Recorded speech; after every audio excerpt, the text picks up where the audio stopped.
Dancer, the cleaning lady. Cruel laughter rippled across the grand ballroom as Margaret Jensen stood frozen at the entrance, her worn uniform betraying her among the sea of designer gowns and tailored tuxedos. The charity gala was in full swing, champagne flowing freely among Silicon Valley's elite. But now all eyes were on her. The 62-year-old widow who had spent the last 15 years scrubbing these very floors before dawn. "Come here," called out Trevor Winters, the tech mogul hosting the event, his voice slurring slightly from too much expensive scotch. "I have a wonderful idea." His smile didn't reach his eyes as he gestured toward the magnificent grand piano that stood center stage. Margaret's heart pounded against her ribs. She'd only come to deliver medication to Mrs. Winters, who had forgotten it earlier. She wasn't supposed to be seen. "My pianist canceled last minute," Trevor announced to the crowd, his hand gripping Margaret's shoulder painfully tight. "But fortunately, we have a replacement. Our very own cleaning lady is going to entertain us tonight." The room erupted in mocking laughter. I don't play," Margaret whispered, her voice trembling. "Oh, anyone can bang on keys," Trevor insisted, shoving her toward the stage. "Consider it part of your duties tonight, unless you'd prefer to look for employment elsewhere." The threat hung in the air.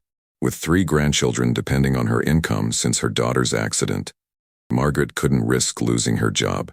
Holding back tears, she walked woodenly toward the piano as hundreds of eyes tracked her movement, phones raised to capture her humiliation. What they didn't know was that this particular piano, the centerpiece of Trevor's showing of wealth, had been damaged during delivery that morning. A hairline crack in the soundboard meant several keys were dead, producing no sound at all. Trevor knew this, which only made his cruel joke more perfect. Margaret sat down at the bench, her calloused hands hovering over the keys. The room fell silent in anticipation of disaster. She closed her eyes, took a deep breath, and pressed a single key. The note that emerged wasn't broken or discordant. It was pure, perfect, and hauntingly beautiful. It resonated through the ballroom with such clarity and emotion that conversations stopped mid-sentence. Glasses paused halfway to lips. For a brief moment, time itself seemed suspended. And then Margaret began to play. Before we continue, if you enjoy stories of extraordinary people defying expectations, make sure to click that subscribe button. This is the best way for you to support our work. Thank you very much, and let's continue. Margaret Jensen hadn't always been a cleaning lady. 45 years earlier, she had been Margaret Ellison, a piano prodigy whose hands moved across the keyboard with such grace and emotion that critics compared her to the great masters. At 17, she had performed at Carnegie Hall and received a standing ovation that lasted nearly 10 minutes. Music conservatories across the world had offered her scholarships, desperate to claim her talent as their own. But life has a way of rewriting even the most promising stories. On a rainy evening in April 1978, Margaret was returning from a recital when a drunk driver crossed the center line. The collision left her with crushed hands, nerve damage, and a prognosis that destroyed her dreams. "You will never play professionally again." The months that followed were dark. Depression consumed her as she struggled to accept that her identity as a musician had been violently stripped away. Physical therapy was excruciating, barely restoring enough mobility for basic tasks. She withdrew from her social circles, unable to bear the pitying looks from fellow musicians and teachers who had once hailed her as a future legend. Then she met Jack Jensen, a kind-hearted carpenter who saw beyond her scars to the soul beneath. He didn't know Margaret the prodigy. He simply knew Margaret the person. His gentle persistence broke through her walls, and eventually, they married. Music became a private sanctuary rather than a public performance. Margaret taught piano to neighborhood children from their modest living room, her technical knowledge compensating for what her damaged hands could no longer demonstrate. Life settled into a quiet rhythm. They had a daughter, Sarah, and Margaret found joy in nurturing her child's love for music, even if it was different from the path she had once walked. Jack built custom furniture, and they made enough to live comfortably, if not luxuriously. There were moments when Margaret would watch virtuosos perform on television and feel a pang of what might have been. But those moments grew fewer as the years passed. Then Jack was diagnosed with aggressive lung cancer. Within 6 months, Margaret was a widow. The medical bills had depleted their savings, and at 57, she found herself alone and facing financial ruin. Sarah had married young and was struggling with her own family, a husband who had left her with 3 small children and mounting debts. Margaret sold their home, moved into a tiny apartment, and took the only job she could find without a college degree, cleaning houses for an upscale service that catered to Silicon Valley's wealthy. Her employers never asked about the scars on her hands or why they sometimes trembled after hours of scrubbing. They only cared that she was thorough, discreet, and willing to work before dawn so their clients would never have to see the person who made their lives more comfortable. The Winters mansion became her primary assignment. 5 days a week for 5 years. She arrived at 4:30 a.m. to clean 12,000 square feet of opulence before the family woke. She learned their rhythms, their preferences, their secrets. She knew that Mrs. Winters cried in the shower, that their teenage son was struggling with addiction, and that Mr. Winters often slept in the guest house after late-night arguments. She also knew about the piano, the magnificent Steinway concert grand that sat in the ballroom, rarely touched except when Trevor hosted parties and hired musicians to impress his guests. Margaret would dust it with special cloths, always resisting the urge to lift the fallboard and touch the keys. Some wounds never fully heal. Now, sitting at that very piano with hundreds of judging eyes upon her, something extraordinary happened. For the first time in over 4 decades, Margaret's hands didn't feel the pain or the restrictions of her old injuries. Perhaps it was adrenaline, or perhaps it was something more mysterious, the body remembering what the conscious mind believed impossible. Her fingers found Chopin's Nocturne in E-flat major, Op. 9, number 2, the piece she had been scheduled to perform the night of her accident. The melody flowed like water, delicate yet assured. The broken keys that should have disrupted the performance somehow didn't matter. She played around them instinctively, compensating with such skill that the piece remained undiminished. The room fell completely silent except for the music. People who moments before had been laughing at her expense now stood transfixed. A woman in the front row began to cry silently, mascara trailing down her cheeks. Trevor Winters' smug smile faded, replaced by confusion and then dawning comprehension. When the final notes faded away, no one moved. No one even breathed.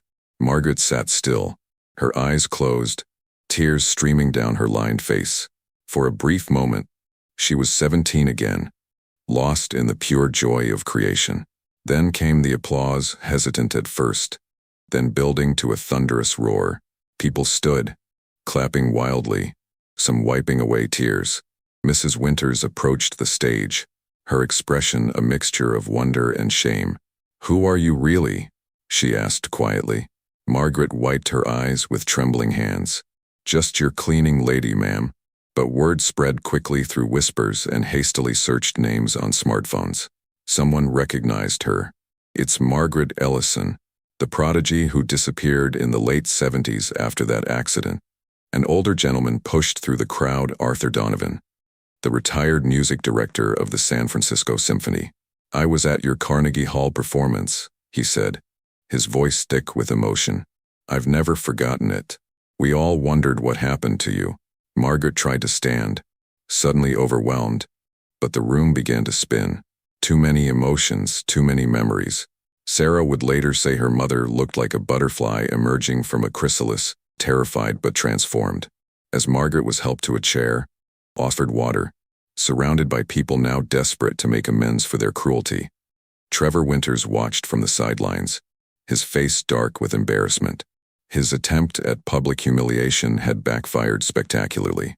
But more importantly, something had shifted in the atmosphere of his carefully orchestrated world of wealth and status. The genuine art and emotion Margaret had created made the rest of the evening's extravagance seem hollow and performative.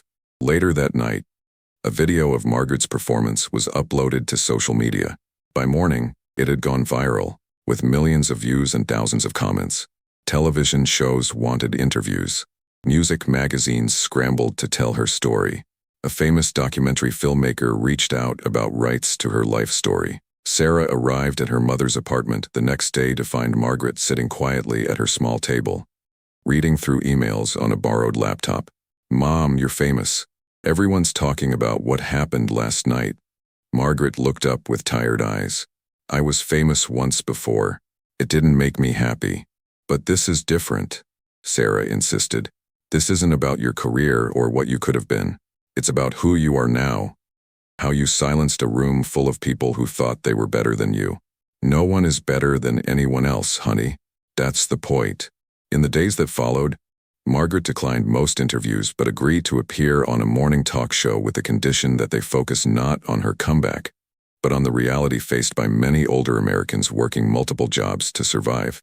She spoke eloquently about elder poverty, about how economic insecurity doesn't discriminate based on past achievements or talents.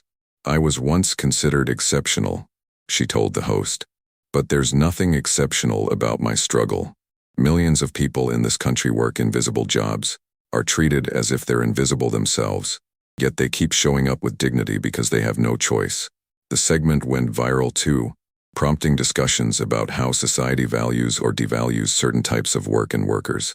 Several wealthy families in Silicon Valley anonymously established a fund for service workers to pursue education or artistic endeavors. Others began simple but meaningful changes, learning their cleaners' names, acknowledging their presence, treating them with basic respect. Trevor Winters made no public comment about the incident, but a certified letter arrived at Margaret's apartment 2 weeks later. It contained termination papers from the cleaning service, citing a fabricated infraction, along with a generous severance package that felt suspiciously like hush money. Margaret wasn't surprised. Men like Trevor rarely learned the right lessons from humiliation. But something unexpected was happening elsewhere. Arthur Donovan had reached out to his extensive network of music educators. A prestigious arts academy in San Francisco offered Margaret a position teaching piano theory and appreciation, a role that wouldn't require the technical proficiency her injuries prevented, but would utilize her deep knowledge and passion for music. "We're not offering charity," the academy director assured her. "We're recognizing talent and experience that shouldn't be wasted on cleaning floors." For the first time in decades, Margaret found herself in a world where she belonged. Her students ranged from young prodigies to retirees fulfilling lifelong dreams of learning music. She developed innovative teaching methods for students with physical limitations similar to her own. Her classes became so popular that there was a waiting list each semester. One evening, 6 months after the incident at the Winters mansion, Margaret received a visitor at the academy. It was Mrs. Winters, looking uncomfortable but determined. "I've left him," she said without preamble. "After that night, I couldn't unsee things. The way he treated you, the way he treated everyone. I realized I'd become someone I didn't recognize.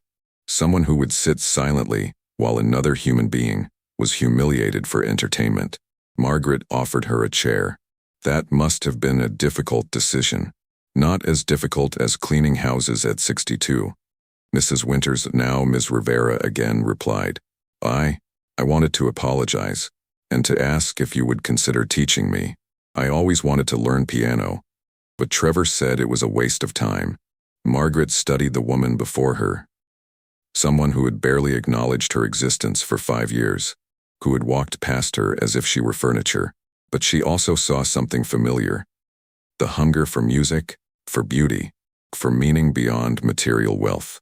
"Lessons start at 9 on Mondays," she said simply. "Don't be late." 3 years later, Margaret Jensen celebrated her 65th birthday surrounded by students, colleagues, and family. Sarah and her children had moved closer, into a small house that Margaret had helped them purchase with her new salary. The youngest grandchild was showing signs of musical talent, sitting at Margaret's knees as she demonstrated simple melodies. The birthday cake was wheeled in, candles blazing, and everyone sang. As Margaret closed her eyes to make a wish, her mind flashed back to that night at the Winters mansion. How a moment intended to break her spirit had instead freed her soul. When asked to give a short speech, Margaret stood slowly, her hands still bearing the scars of her past, but now adorned with a simple bracelet her students had given her, engraved with the opening notes of Chopin's Nocturne. "People talk about second chances," she said, looking around at the faces of those who had become her community. "But I don't think that's what happened to me. I never stopped being who I was meant to be. I just forgot for a while. Music was always there, waiting. Sometimes life breaks us in ways that can't be fully repaired. The trick isn't fixing what's broken. It's learning to play despite the broken keys. She gestured to the upright piano in the corner of the room. Every instrument has its limitations. Every musician has theirs. The music happens in the space between what's perfect and what's possible. That night, after everyone had gone home, Margaret sat alone at her piano. Not the grand Steinway from the mansion, but her own modest instrument that Jack had bought her 30 years earlier. Her fingers found the keys, and she began to play, not for an audience, not for validation, but for the pure joy of creation. The melody she created wasn't flawless. Her hands still cramped sometimes, still couldn't stretch to reach certain chord combinations, but there was something in the music that transcended technical perfection, an emotional truth that could only come from someone who had known both extraordinary talent and profound loss, who had experienced both public adulation and invisible service. As the notes filled her small living room, Margaret smiled. The most beautiful music, she had come to believe, wasn't played on perfect instruments by perfect hands. It emerged from the courage to create despite imperfection, to find harmony within limitation, to transform pain into beauty. The following week, a package arrived at the academy. Inside was a formal letter inviting Margaret to be the keynote speaker at a prestigious music education conference. The theme was resilience and renewal in musical practice. The letter was accompanied by a news clipping, an article about Trevor Winters filing for bankruptcy after a series of failed investments and legal troubles. His mansion, including the grand piano, would be auctioned off the following month. Margaret placed the article in her recycling bin without comment. She had no interest in another person's downfall, even someone who had tried to humiliate her. Her life was full now, with music, with teaching, with family, with purpose. That evening, as she prepared for her advanced theory class, a new student arrived early. The young woman was perhaps 20, with a sleeve of colorful tattoos and nervous eyes. "Professor Jensen?" she asked hesitantly. "I'm not sure I belong in this class. I don't have formal training. I taught myself on a keyboard I bought at a pawn shop." Margaret recognized the insecurity, the feeling of being an imposter in spaces reserved for real musicians. She had felt it herself after her accident, had seen it in countless students since. "What's your name?" she asked gently. "Maya." "Well, Maya, let me tell you something I've learned. Music doesn't care how you come to it. It doesn't ask for credentials or the right background or perfect technique. It only asks that you listen, that you feel, that you try." She gestured to the piano. "Show me what you can do." Maya sat down hesitantly, her tattooed fingers hovering over the keys for a moment before beginning to play. The piece was nothing Margaret recognized, something original, raw but undeniably moving. There were technical flaws everywhere, but beneath them lay genuine emotional expression. When she finished, Maya looked up anxiously. "I know it's not very good. It's authentic," Margaret interrupted. "And authenticity is worth more than perfection. You absolutely belong in this class." As other students filtered in, Margaret watched Maya take a seat, shoulders relaxing slightly. She thought about the long, winding path that had brought her to this moment. From prodigy to patient, from wife to widow, from cleaning lady to educator. None of it had been planned or expected. The broken piano at the Winters mansion hadn't just reminded her of who she had once been.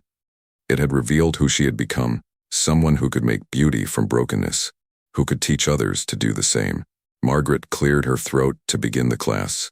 "Today, we're going to discuss the concept of musical resilience, how composers throughout history have worked within and around limitations, whether imposed by convention, by instrument capabilities, or by their own physical constraints." As she spoke, she noticed Maya leaning forward, eyes bright with interest.